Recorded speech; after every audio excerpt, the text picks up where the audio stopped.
Hey everybody, Happy New Year. Welcome back to the Live Fit, Break Free podcast, episode number 5. We are kicking off the year with an amazing guest. Just an amazing guy. It's actually our second consecutive guest who is a Army combat veteran entrepreneur. Just a humble heart and a passion for helping people. Dale King, amazing guy. I can't wait for you to hear his story. If you haven't heard it, you just have to hear it. He's, amongst many things, he is currently the subject or star, if you will, of a documentary called Small Town Strong. It's about his experience returning from the Army to find a hometown that was ravaged by the opioid epidemic and doing something about it. He started a CrossFit gym and opened up his doors to the community, yes, to get people fit, but in the progression of that business, it wound up being kind of a haven for a community that was recovering from addictions and unemployment and things like that. And that decision to start that gym has just led to a series of connections and decisions in his life that is just an amazing story. Starting multiple businesses, appearing on the show Shark Tank and getting a deal, and now being the star, if you will, of an amazing documentary that just started streaming on Amazon Prime this week. You can find it in multiple places. Again, it's called Small Town Strong. We'll be promoting it across the Ultimate Fitness channels. But I can't be more honored and privileged to welcome to the show and to introduce to you Dale King.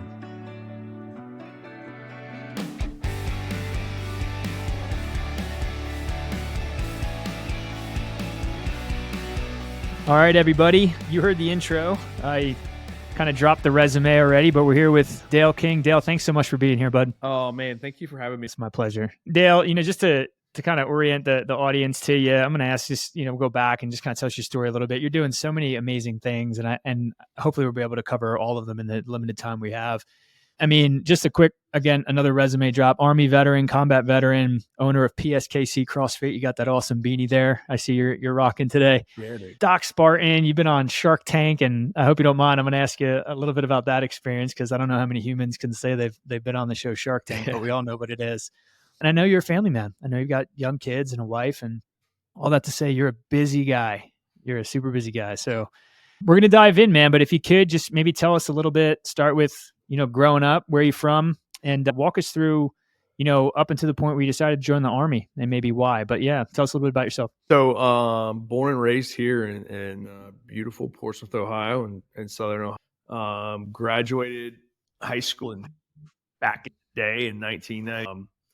Played football, and my dad was in the Army, so I kind of saw that growing up. Like, he wasn't in the Army while I was growing up, but he was a Vietnam vet. A lot of guys in my family were, and so I pretty much knew I wanted to join the military in some capacity. Fortunate enough to get a Army ROTC scholarship. Went to a small school in Columbus, Ohio. And so from 99 to 2003, got my degree in international relations. In 03, when I graduated, I became a commissioned. Went right away to military intelligence school. Went through that, and then got assigned to my first units. Got a good break, and got assigned as a intel officer to Special Forces. High op tempo at that time, around 2000, 2004, 5, and spent a couple deployments to Iraq. Real quick, so Portsmouth, what was it like doing life in Portsmouth growing up before you went away to school? What was the town like? Yeah, it was great. So grew up in the 90s pretty much, and it was like one of those quintessential like small towns where you could always tell where the kids were by where there was a gangle of bikes outside somebody's house. Playing basketball on the playground, on the schoolyard basketball, and playing football in the churchyard.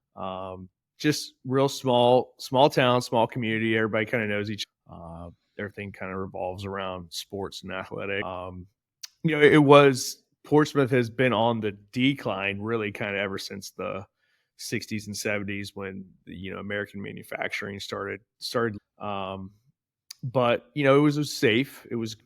And it was just something that I was very fortunate to have a good all American upbringing. Yeah, and you played football. I heard you say that. Now Portsmouth, and I know this because I watched your documentary, and we'll get into that. But Portsmouth, if I'm not mistaken, used to be the home of a professional football team. Is that right? Yep. So the Portsmouth Spartans player, they were like one of the founding teams of the NFL. And in the early 30s, they got sold up north, and they are now the Detroit Lions. So, Oh, get out of here. I didn't know that. yeah, so the Lions can trace their history back here to Portsmouth, which That's a Portsmouth. they made the That's playoffs this awesome. year for the first time in forever. Yeah, we're getting to know each other, but I'm a Cowboys fan. I hope it's not too soon to bring that up after the debacle at the end of that game. But hey, I played football as well. Since you gave your graduation year, I graduated 03. Okay. So you would have been one of the seniors hazing me in the locker room as a freshman. I'm pretty sure. Mentoring. Mentor. I got mentored pretty good, Dale, when I was coming up. And then jumping into, so you gave us the time from college to becoming an intelligence officer. But for I'm a veteran, you're a veteran, obviously I get this, but the pathways to becoming an officer in the Army, right? You have is it the West Point kind of track where you do your undergrad studies there. You did the other track, right? Yeah, I was not smart enough to go to this point. Oh, come on.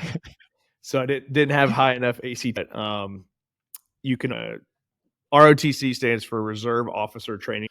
So it's typically you apply for our scholarship, and if you meet the applications or meet the requirements, and they think you're a good applicant, they'll pay for your undergrad school, and you're basically to become an officer as soon as you graduate from your required service, whether that's 4 or 6 years or whatever. Okay. So you graduate undergrad, do your training, you go through all that. How many deployments, Dale? 2. So I went on two left late 2004, 2005, came home for a little, and I know this is a broad question to ask, but what was that like? Oh man, it's funny. It's like, dude, that's all shit. It's 20 years ago. Holy shit. Like that. Yeah. My friend and I joke about this all the time, but like we're now the old Vietnam guys that we used to see, like, oh shit, like that guy was a numb. Yeah. But so I was in my early 20s. It was obviously, one of the foundational transformational experiences deploying in a, just kind of seeing, like, really to explain it to somebody is like you see the absolute worst that humanity has to offer while seeing the absolute best that humanity has to offer. So your spectrum of experience within that is incredible. So as I mentioned, I feel like I have to, go on a side real quick. So as I mentioned, I'm a veteran, right? Yeah. When people that know me, friends and family that don't have as deep an understanding of the veterans and how it's structured, when they say to me, like, thank you for your service on Veterans Day, to this day, I get uncomfortable because I'm not a combat veteran. So I believe, and I have the deepest respect for you and anyone that did that and had that commitment and saw the best and worst of humanity. But I just want to say out there to any of my listeners too, it's like, I think even within, veterans, there's kind of levels to that commitment, right? And I always lead, like, you're actually the second combat veteran I've had on the show. And I always lead whenever I talk about you as a guest coming on, like, combat veteran, because that is a specific thing. Mad respect to all veterans, right? But I think a guy like you that did that has seen those things and then brought those experiences back, especially when we're going to get into the things that you're doing. But, taking that wisdom and building on it and helping other people, so much respect, such a heart for what you do. And I said that when we chatted on the phone, and want to hear in this context too. So thank you for your service, man. Thank you, man. And like, I feel the same way. Like I had a couple. So I feel the same way. Like, yeah, I was over there, but my experience was nothing compared to what got, as far, actual combat. Everybody kind of feels that way. I guess is saying. Yeah. But at the end of the day, it's we all volunteered to go, and some people either way you look at it, fortunately or unfortunately, got selected to go overseas or not. So yeah, but at the end of the day, is like we all raised our hand and volunteered for service. So amen to that. You come home, you come back to Portsmouth, as I understand it. What was that like? First couple weeks how long had it been since you were away for like a prolonged period of time? And then back to the original question, like, what was it like when you first came home, in two ways, both adjusting to being out of the service, but then also kind of reacclimating to your home where you grew up? So I came back in the summer of 2000. So I think I had, what was that, a year from my last deployment, I want to say. Mhm. So I pretty much knew that I was getting out, and it's funny, like Portsmouth was the last place I thought to come. I was basically going to go like work for a SAIC or Booz Allen Hamilton or somebody, and go out of DC or work for a 3-letter agency. So the fact of like an opportunity to come back to Portsmouth was pretty. So I took a job working for the Department of Energy about 30 minutes away from town. Okay. And I thought it was going to be awesome. Like I was like, get to go home, all my family and but when I came home, that roughly that almost 10-year period that I was gone between service and the, it was like, it was unrecognizable compared to when I left. Like, I Wow. already talked about, that idyllic kind of small town American upbringing. And what had happened was like the opioid crisis kind of propped itself up and took roots during that 10-year period. So a lot of my friends that were either in jail or Mm. just complete like economic devastation. A lot of businesses had packed up and left. Definitely no new business. And in a lot of ways, it was just like went from one war zone to another. But this war zone was in. So this is from, if I'm tracking, from 1999 to 2009. So in that decade, it feels like Yeah. that's really when the opioid epidemic really kind of swept in and took hold of Portsmouth. Yep. Yep. Anything So sorry. no, like track the history of the problem, but the mid to late 90s is kind of when oxycontin and other opioid pain pills were starting to come on scene and being heavily promoted by the pharmaceutical companies, and then work hand with corrupt physicians. And then you get a population of people that's addicted, and that doesn't go away. If anything, it only grows. And the big problem was no one was saying anything was. And presuming here, right? But unemployment in Portsmouth, was that also kind of going up? Because you mentioned earlier, hinted at maybe manufacturing or jobs were kind of leaving the, or had that been happening at that point for a while already? Yeah, so that had been going on. So what essentially you had a good segment of the population who were already not kind of feeling worthy, Mm. or they had already had job related injuries from not in Portsmouth. We don't have coal mines here, but just in the region, spread region. So you kind of had, it was real easy for guys to want or get access Mm. versus like having something to do and looking forward to a good job and all that stuff like that. That was non-existent. Gosh. Okay. And because I know your story, I know CrossFit is a part of your story. Did you pick up CrossFit while you were in the Army, by the way? Yeah, man. So I started CrossFitting in 2007. Okay. Myself and other guys that were in the same unit as I were like really interested in it. Thought it was stupid and the dumbest thing. You had two camps really. You had like guys who like to lift, and you had guys who like were into endurance. And those two subsets never really commingled. And so was like, yeah, dude, they're saying this stuff is like pretty gnarly and pretty hard. So we're like, yeah, it can't be that bad. And then we realized it was pretty. Were you in the lifting camp being a football player? I was definitely in the lifting camp. Okay. I was definitely I was definitely in the lifting camp. By no means would I ever be confused. All right, so you get exposed to CrossFit. What about CrossFit appealed to you? Because I'll tell you, I mean, I'm just riffing right now, but if you grab 10 people who work out and put them through one CrossFit class, because of the difficulty, because of that like strenuous activity and the explosive movements, 9 out of 10 are going to be like, no thanks, I'll go do what frankly is easier. Right? Yeah. Like, what was it about you and your mentality? Like, oh, shit, this is hard and I love it. Yeah, it was. Well, I think it exposed my lack of fit. So when you look at like military and first responders, like fitness is a part of your job. The more capacity you have to perform work, the better you're going to be. And quite honestly, like the fitness world in the 90s and early, well, from the prior to CrossFit was just peddling shit. Like on Mondays is like International Chest Day. Then it was like back and buys, and then legs, and then you always cooked it off with 20 minutes on the elliptical, and somehow like elite level of fitness. Well, that really so this methodology kind of exposed you that like you didn't have to segment your training. Like you could do it all together. You could lift and run and kind of do it. So I'd say like the first real thing was like understanding, being exposed to it, that like, holy shit, like I'm not at the level that I think.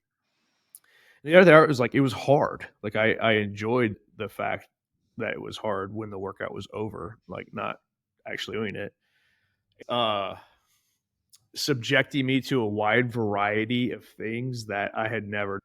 I knew how to lift in the conventional sense. I did not know how to lift. I did not know how to do any sort of gymnastics movements. I didn't Mm. know how to do any sort of, Olympic lifting.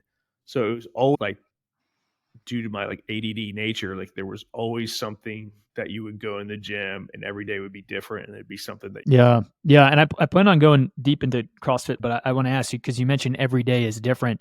That's one of the biggest leaps. Like, so me, myself, I think I was texting you, like joking around leading up to this conversation, that I've just started dabbling in that type of CrossFit style, explosive movement. And I was introduced to these things called man makers. Anyone Yeah. listening, if you don't know what a man maker is, go look it up and then go do it and tell us how you feel, because you'll feel pretty bad. But the point there with the CrossFit style thing, that for me, the biggest leap, because I'm a very structured type person. I like routine. I like knowing what's next. I like everything to kind of be the same. So when I've really dived into CrossFit programming lately, one of the things that I have to like kind of break free from is this idea that it's okay to show up every day and do something that has similarities but is basically different, Mhm. and not building towards like some goal like progressive overload in the gym, or like, hey, I want to improve my 1 rep max.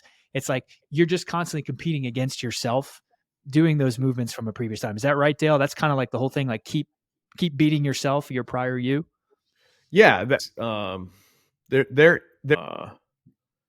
over prioritization on the competitive, Mm, and that's where it can kind of lead to injury. Like I would say, of all the dumb things I've done in the gym, is because it's my ego's been. mm.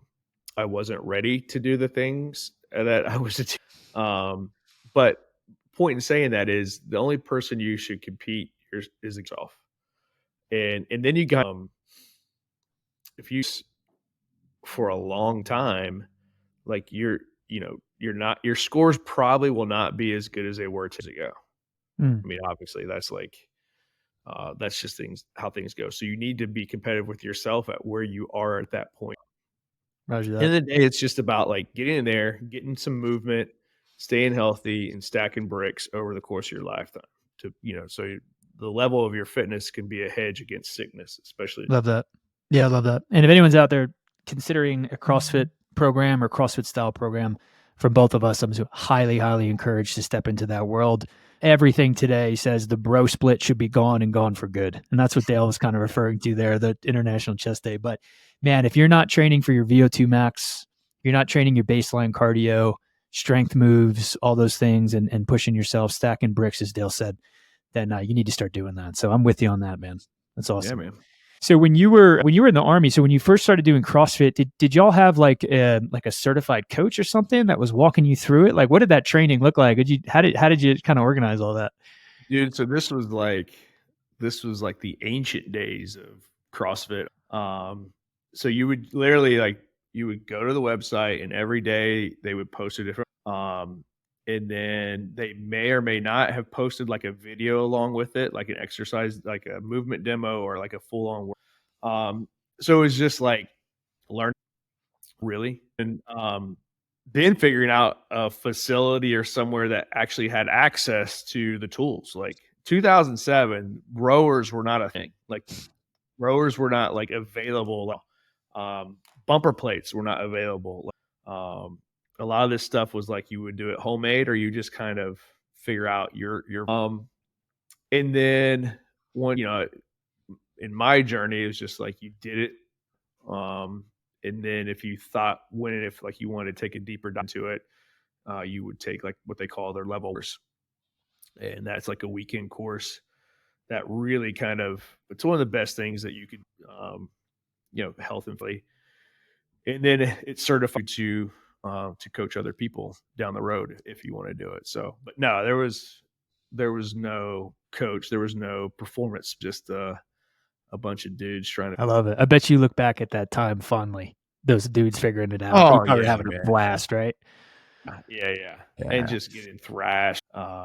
Yeah, man, it was a fun time for. No bumper plates. I'm picturing like the old school metal clanky 45 Yeah, pound so plate. yeah, you had metal plates, and if you were in the MWR gym on post, like you had to like kind of carve out your own little area and then make sure you couldn't drop.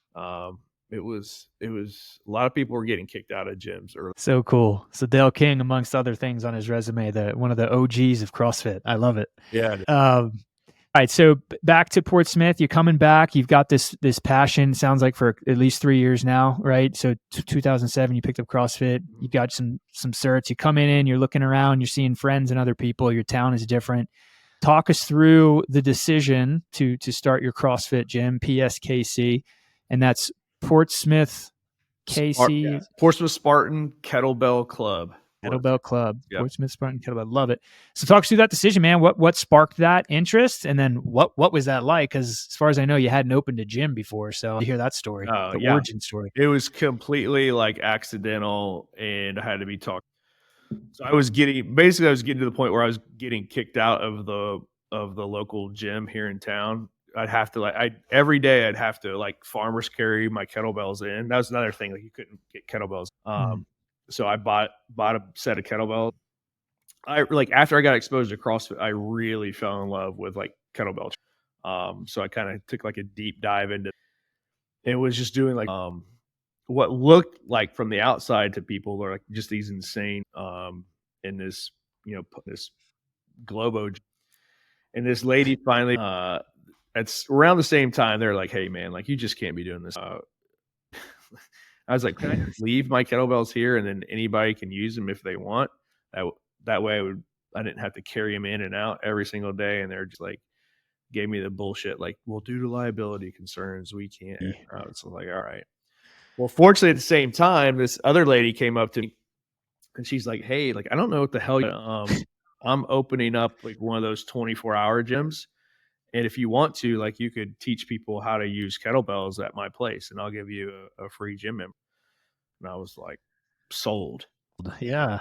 So in 2009, I started teaching how to use kettlebells, really, in this 400 square foot group fitness. Within 6 months, we really kind of outgrew this.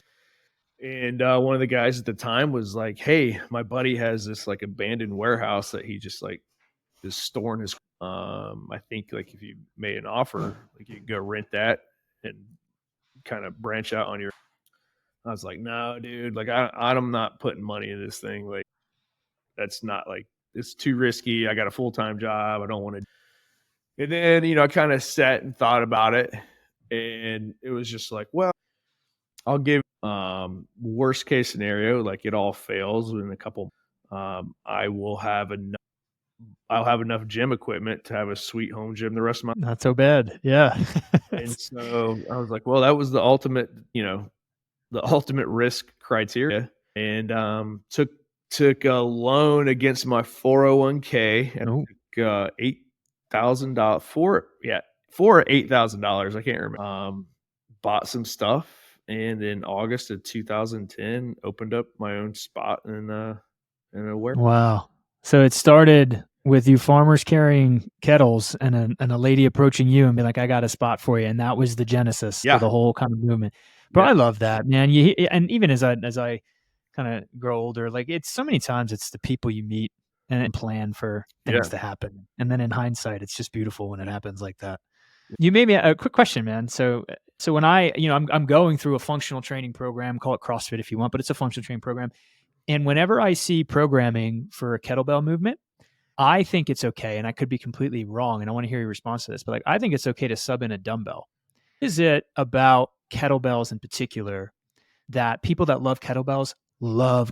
And what am I missing by not including them in my own personal program? Yeah, I would say rule number one, whatever you got is the best option at the time. Love it. So, All right. if it calls for kettlebell swings and all you have is a dumbbell, do dumbbell swings. Like you can, if you have access to the tools, to me, and this is like what people can debate this.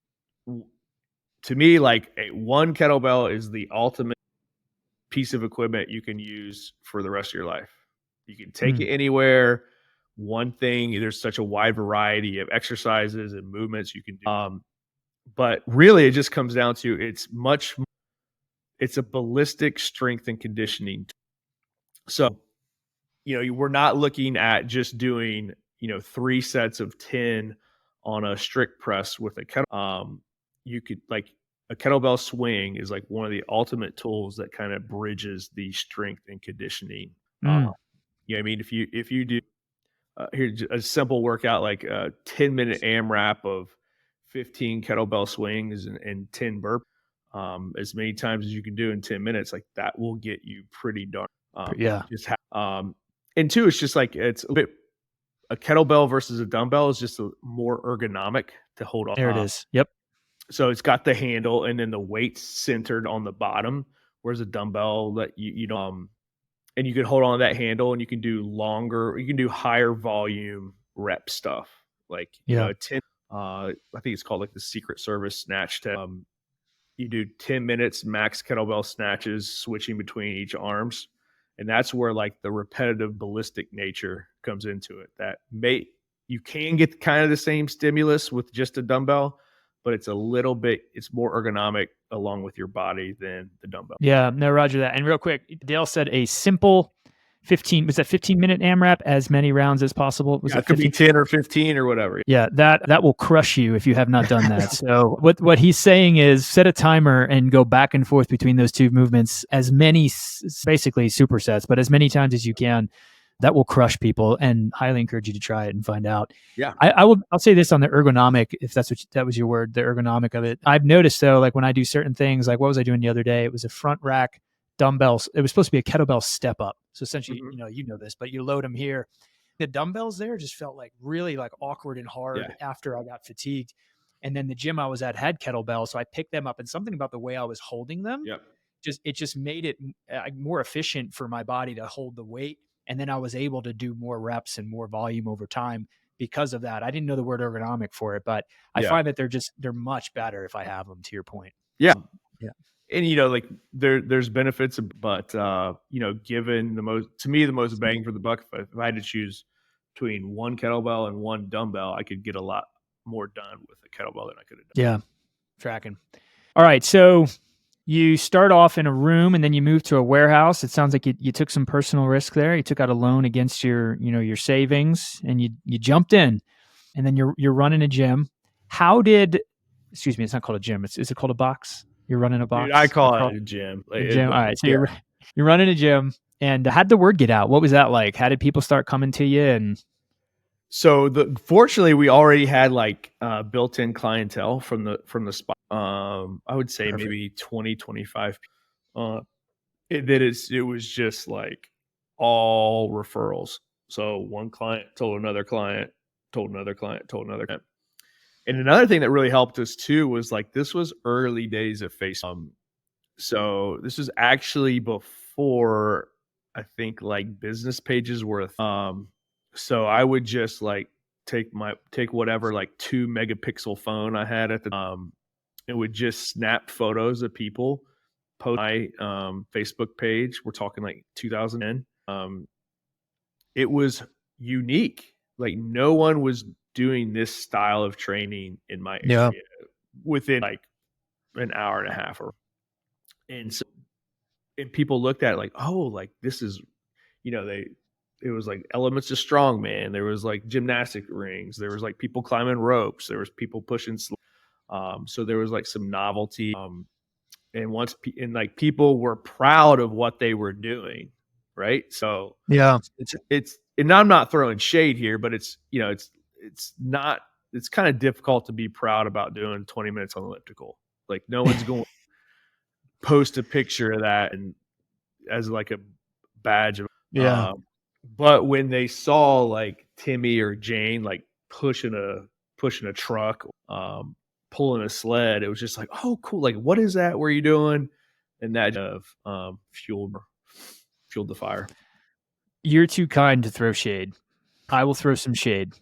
When I see, like, even today, and I try not to even see these things, but if I see someone doing like traditional bro split style bodybuilding, like motivational music, I just did a lot of plates on a leg press. Rah, like I'm screaming and I'm throwing shade. You don't even have to acknowledge this, but Yeah. I think to myself, like, big fucking deal, because Right.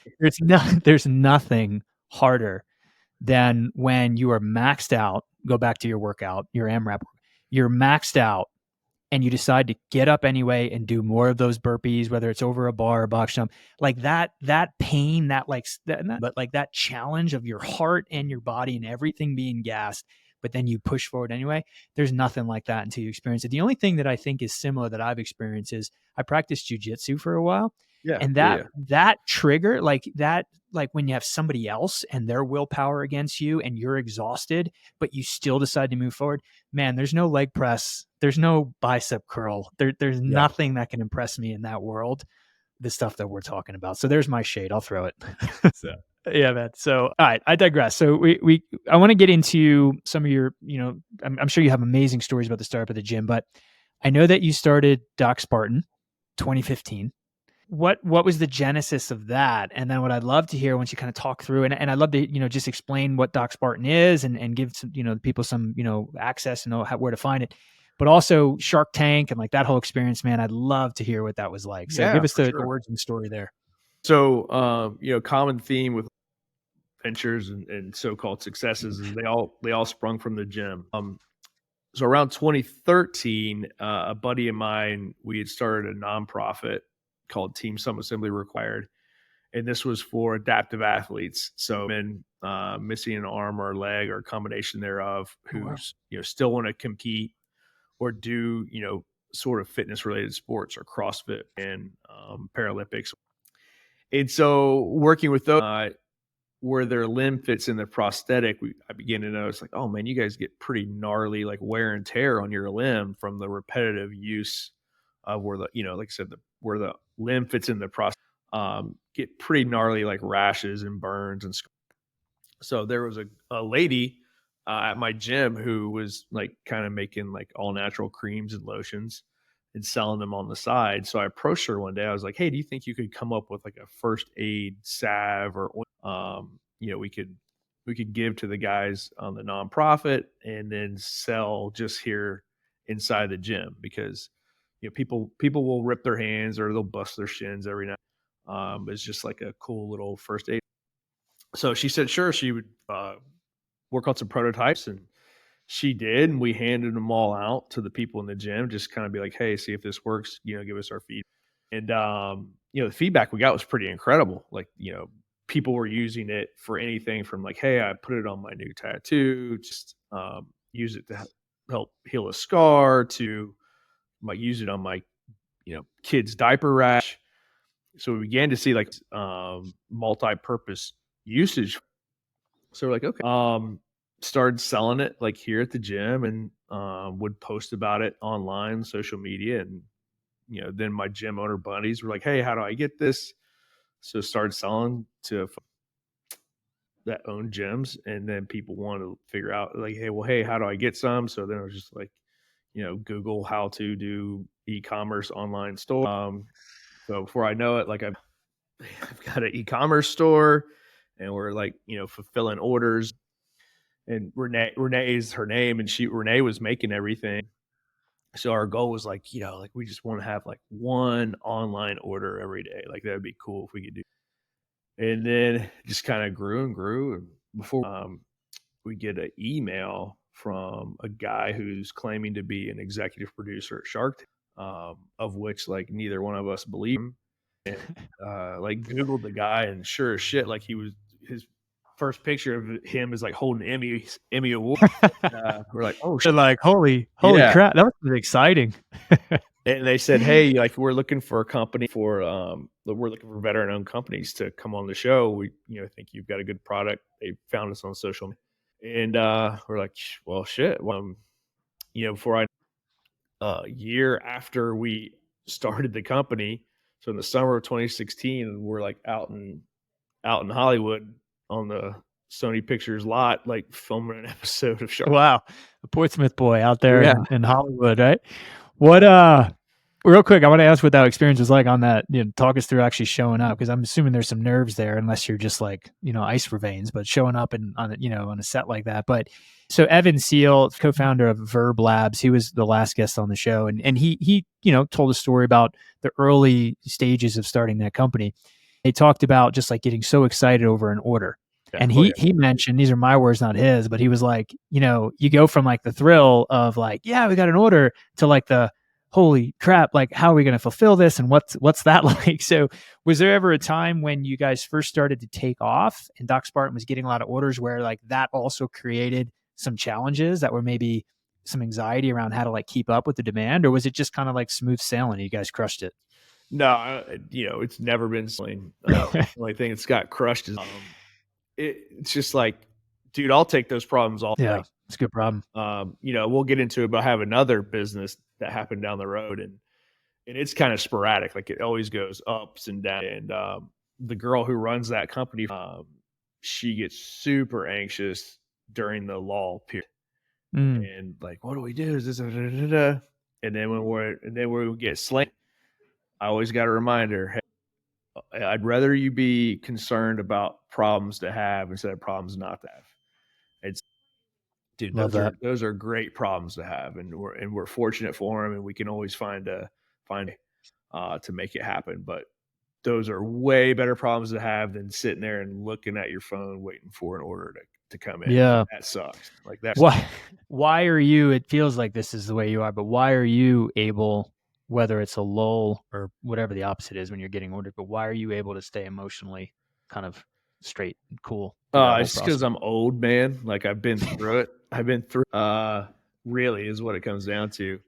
There's a great in Rudyard Kipling, and it's the lines basically like, if you can meet triumph and disaster and treat those imposters both the Mm, like, that's it. And like I read that, I try to read that like once a week, read the whole poem like once a week, and like Shark Tank was up. Like we can get into it. Shark Tank was great. Like we crushed it, and it was but that fades.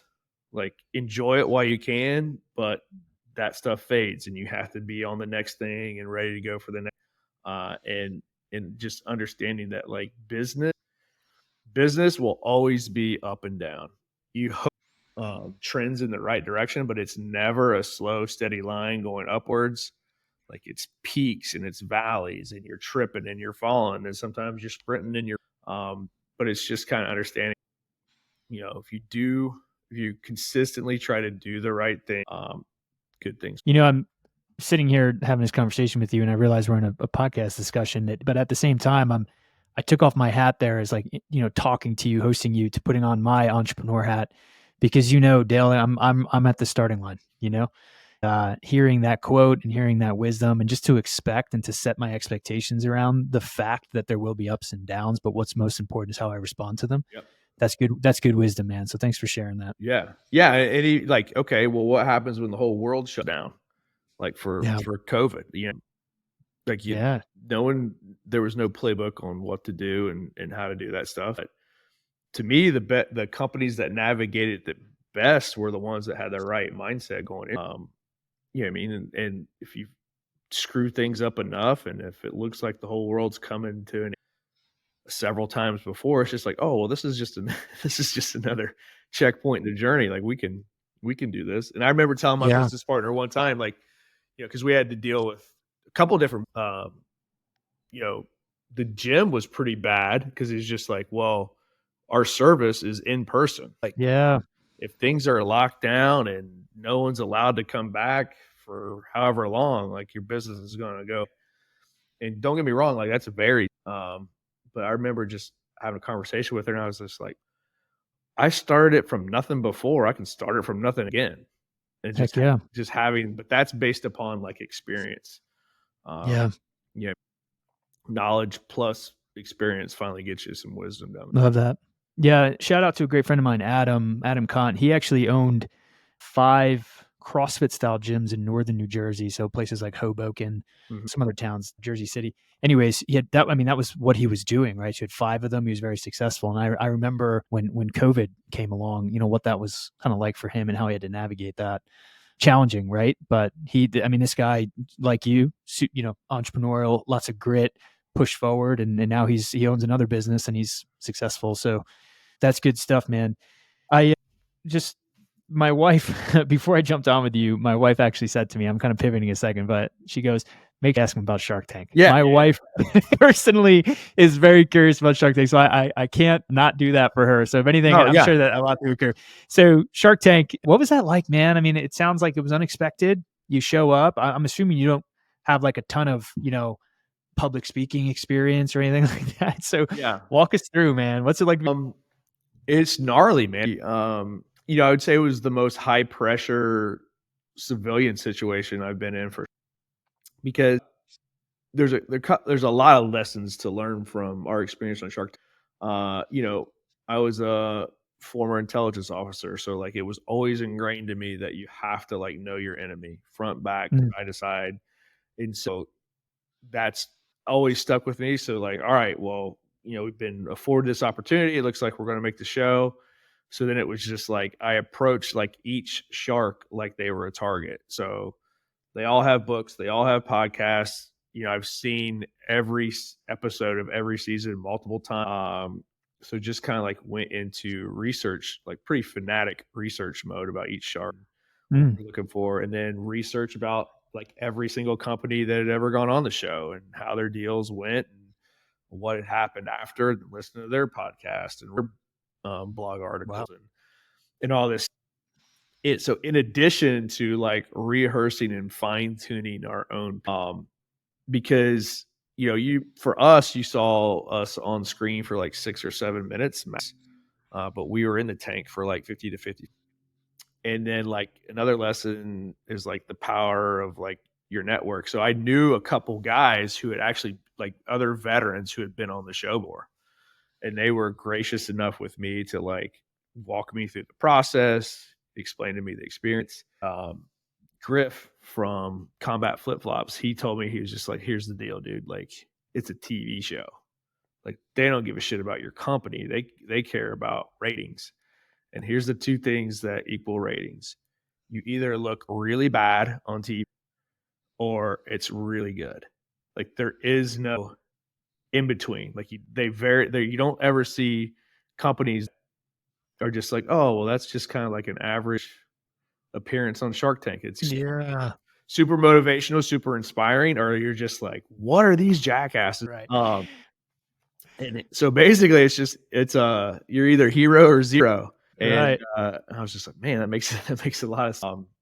And so I took that with, and then the only thing you could control when you go on that show is your 90-second. That's it, man. And so then it's like, after you deliver your pitch, then you're just like at the mercy of their questions, being able to answer them. But if like you screw that first 90 seconds up, like sometimes it's just a hole that you can't get out. Yeah. So then it was just like rehearse, and try to be as entertaining as possible while you're doing. Like Inside Baseball is like that film or that show only films twice a year.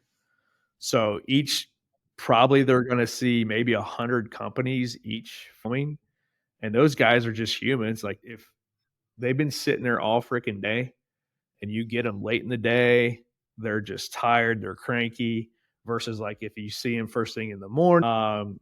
So you got to come out like swinging to get their attention, grab their attention. I'll never forget, like, we were out there the night before, we were having dinner with friends, and I was just thinking like, I was like, I'm going to do it. They're like, what are you talking about? I was like, I'm coming out with like 2 claps and a Ric Flair.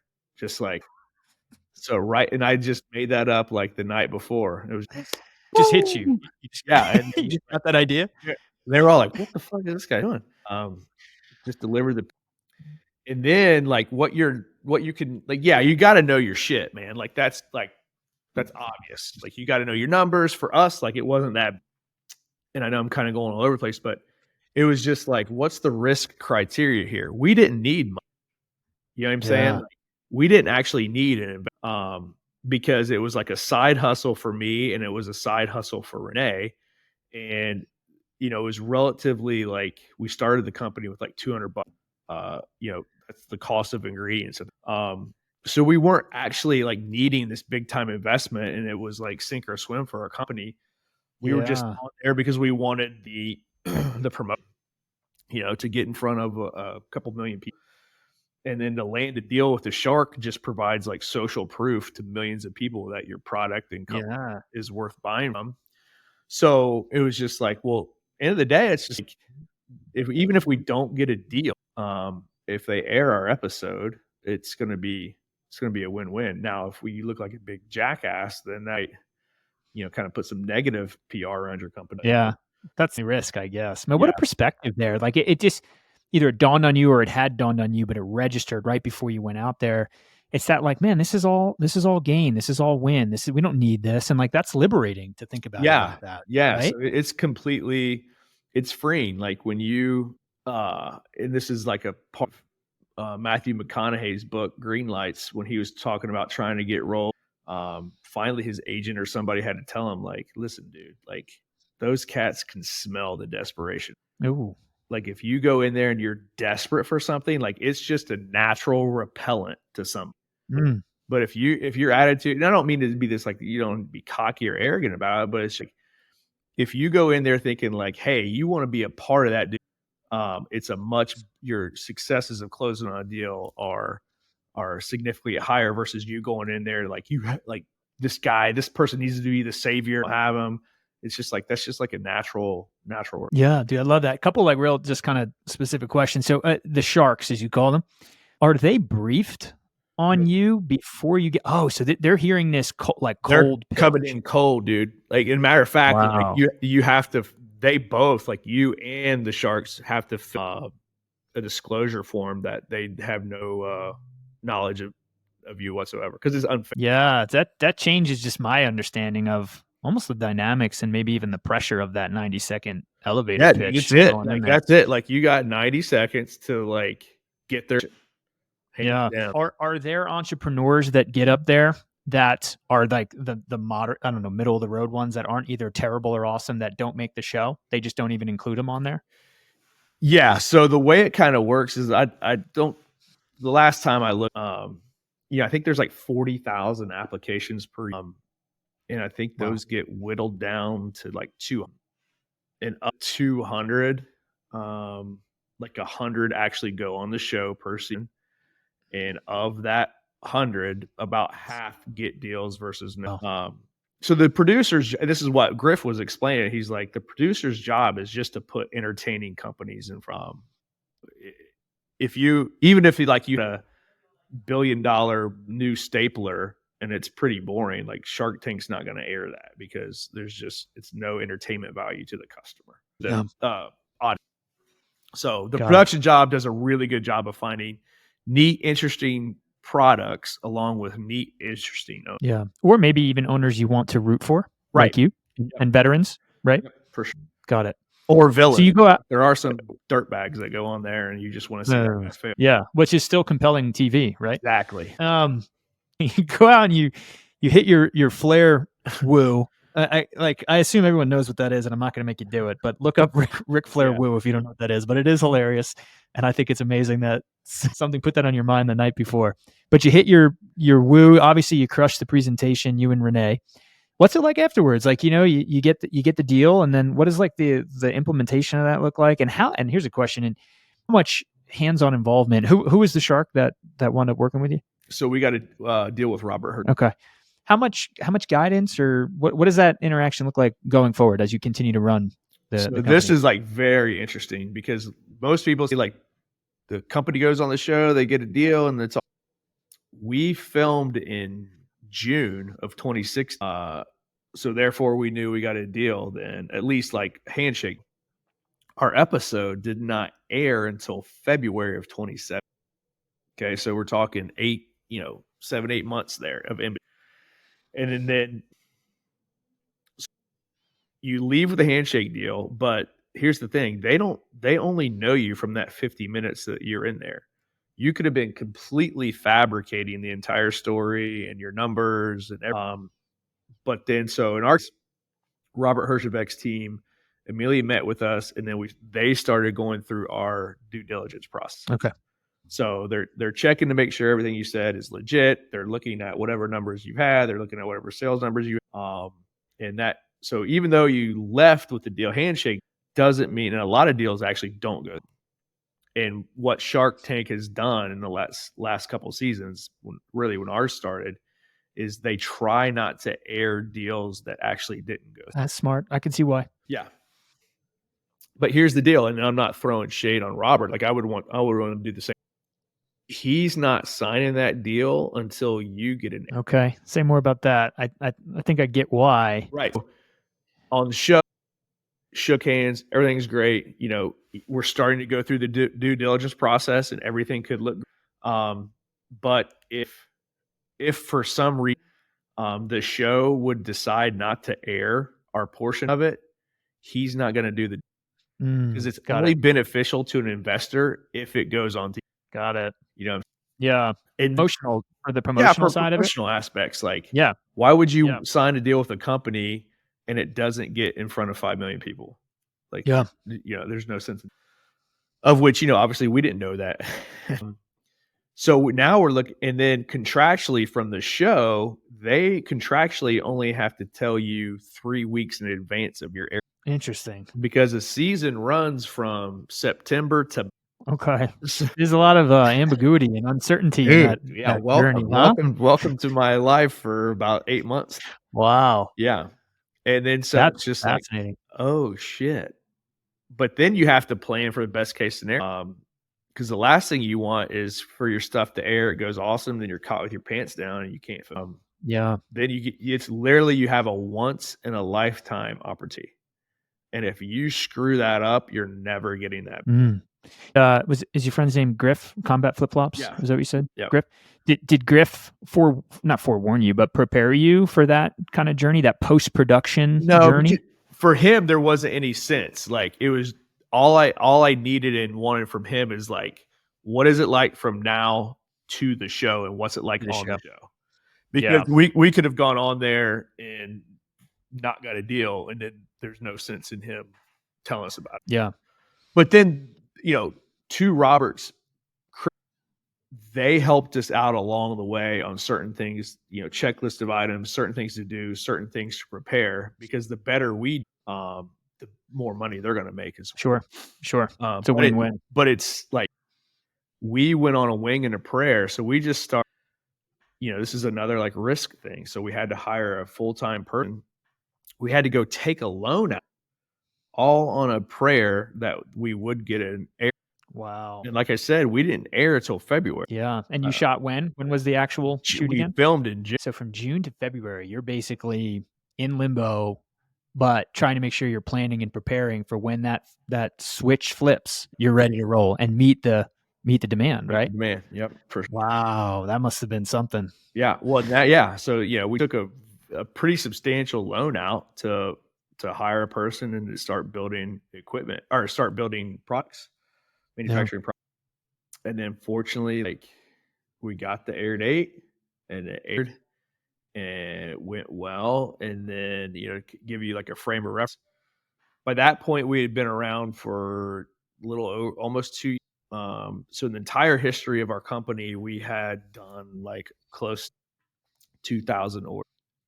Within 5 days after airing, we had 4,000 orders. So 2 years and then 5 days. We doubled 2 years worth of orders within 5, which is awesome. But like we were talking about earlier, it's like, okay, well now you gotta fulfill that, and people want that shit. So that's where it comes into, the standard saying like prior planning prevents piss poor performance. Like the more you can plan out, there's calculated risk. There's certain things that are unknown, but the more you can kind of plan out, hope for the best, prepare for the worst kind of thing, and just have like an insane And I'm very proud to say that the team got all 4,000 orders out within 5 Wow, man. Well done. That's execution. And by the way, the quotes coming out of this conversation are just gold, man. Keep them coming. You got so many good quotes for anybody, let alone, entrepreneurs or anyone dealing with adversity or unpredictability. So Doc Spartan, tell us where to find those products today. Yeah, DocSpartan.com. Okay. And we basically have a whole suite of handcrafted, all natural skincare and grooming. The product we took on Shark Tank is called Combat Ready Ointment.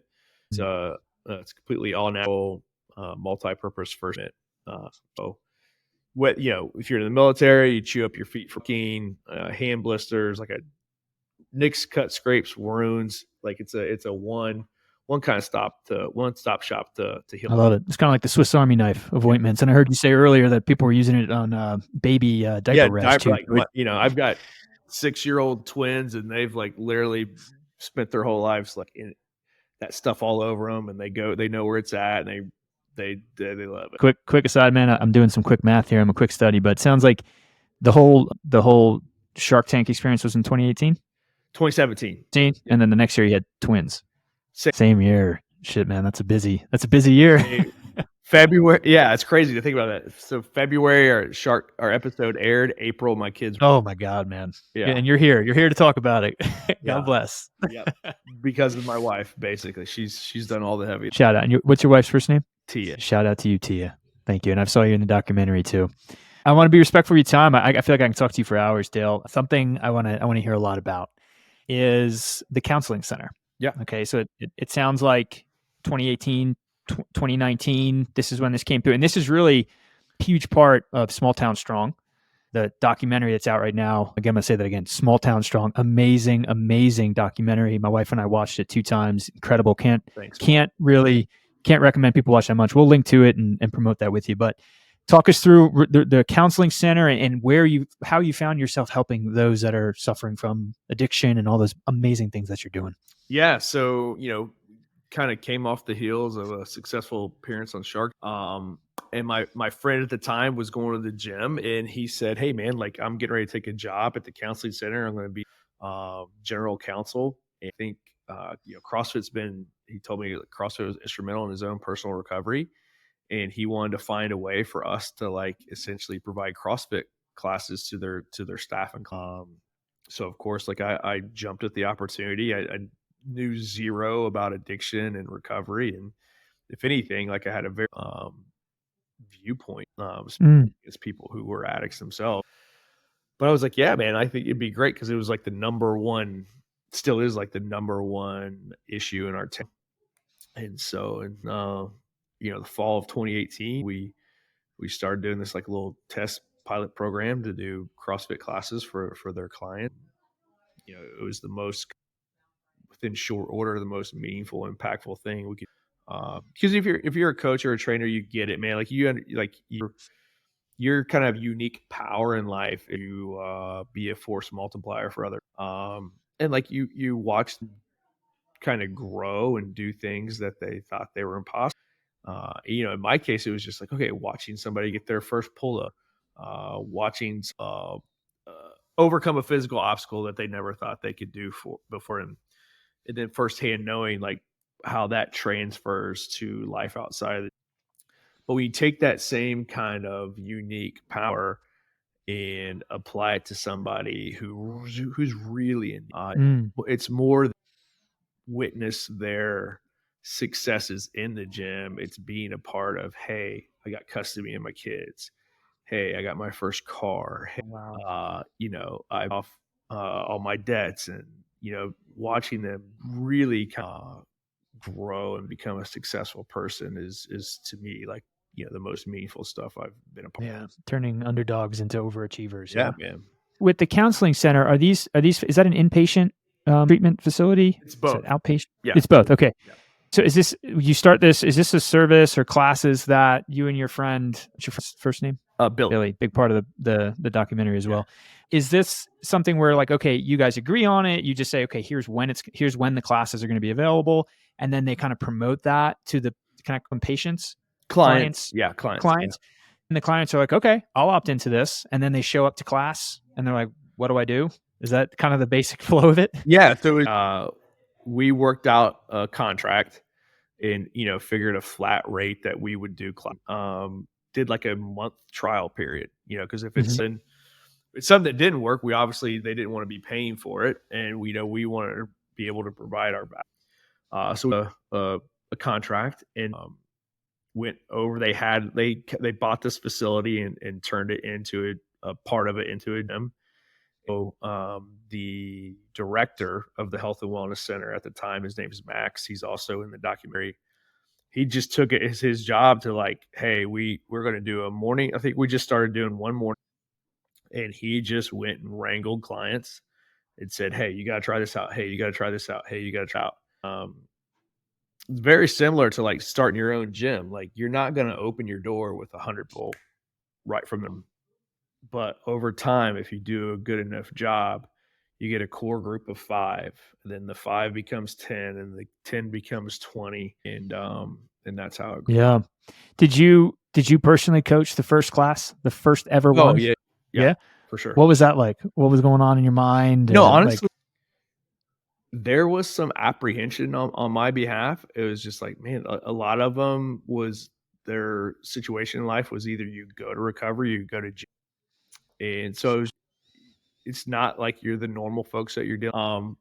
But at the end of the day, it's just like, and that's where the military, man, just does such a great providing instruction to trainers to train. Like, and the number one rule I remember is like, when in charge, take charge.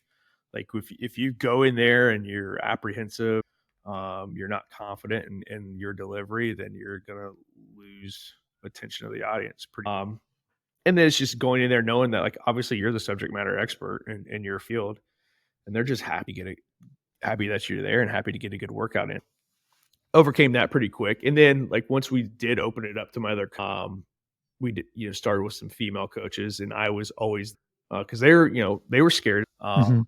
because it was just something we weren't familiar with. And sorry, there's like a huge sunlight coming in. So you have an aura now. Oh, sorry, All but good.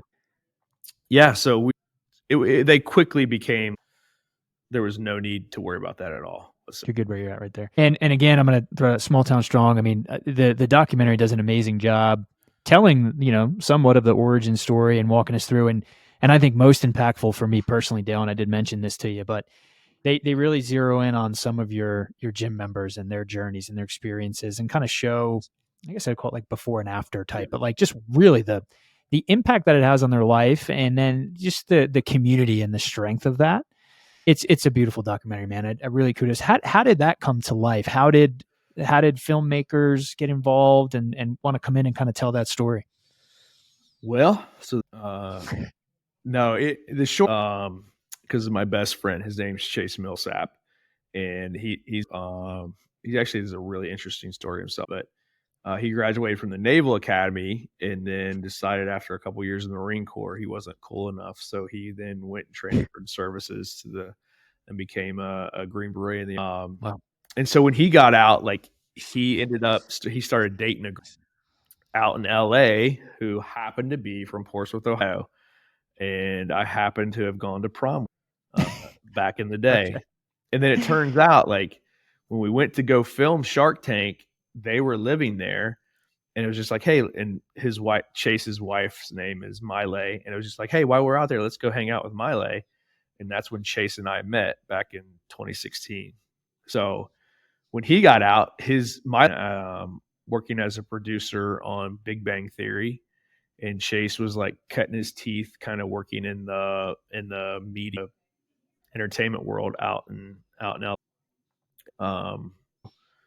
I had one too many beers after we got our deal with Chase out in LA, and then we immediately became best friends. And every time he would come and visit Portsmouth to see Miley's family, he'd always hang out at the gym. And then after a while, he's just like, man, I think there's just like a cool story here. I'm Yeah. just gonna bring my camera along and start getting. Uh, he did just that, and so it was just kind of chase for a couple years, just getting footage of cool stuff that he'd see. We thought we had enough for like kind of like a developmental deal, whether it was like a documentary, a series, or whatever.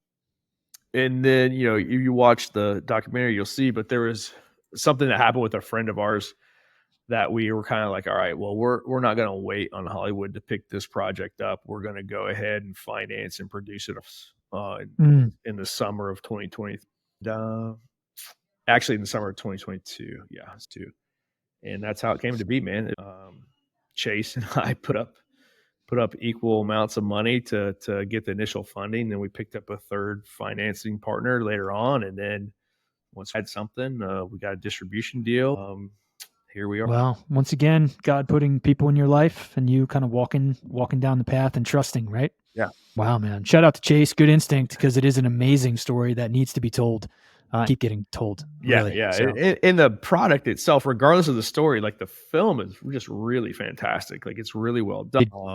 Chase's brother, turns out Chase's brother is a cinematographer for National Geographic. So he came down, we hired him for about 2 weeks to get a bunch of really awesome shots. And that's why the film looks the way it looks incredible. And my understanding just got nominated for at least one award that I'm aware of. We've already won two awards at a film festival, and we're up for the best documentary feature. Amazing. Let's go. Let's go. That's awesome, dude. That's so cool. How do folks find that documentary? So if right now, as of like 2 days ago, we just started streaming on Amazon Prime. So if they're a Prime member, just search Small Town Strong. You can watch it there. It's included in your subscription. If you're not, you can rent or buy it on any other video download platform like Google Play or Apple TV or YouTube as well. Yep, that's where we watched it. My wife and I watched it on YouTube actually, because it wasn't on Prime at the time. So, yeah, Amazon Prime. Let's go download it. Small Town Strong. Amazing.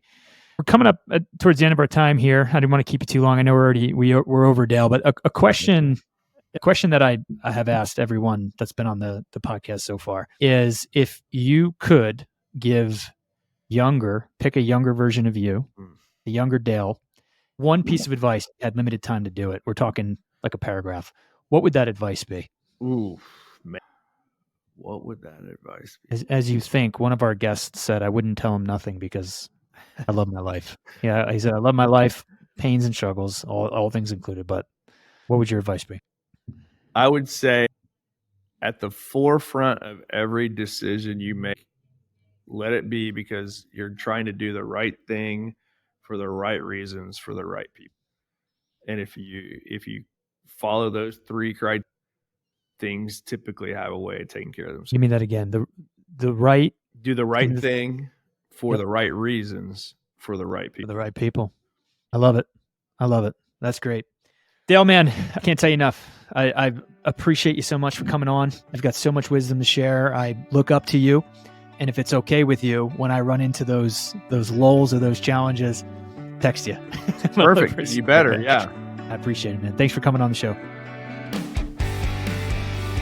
Hosted by Ultimate Fitness, this podcast is an extension of our mission to empower individuals to use fitness and community to break free from alcohol and other harmful addictions to live their best life yet. The Live Fit, Break Free podcast.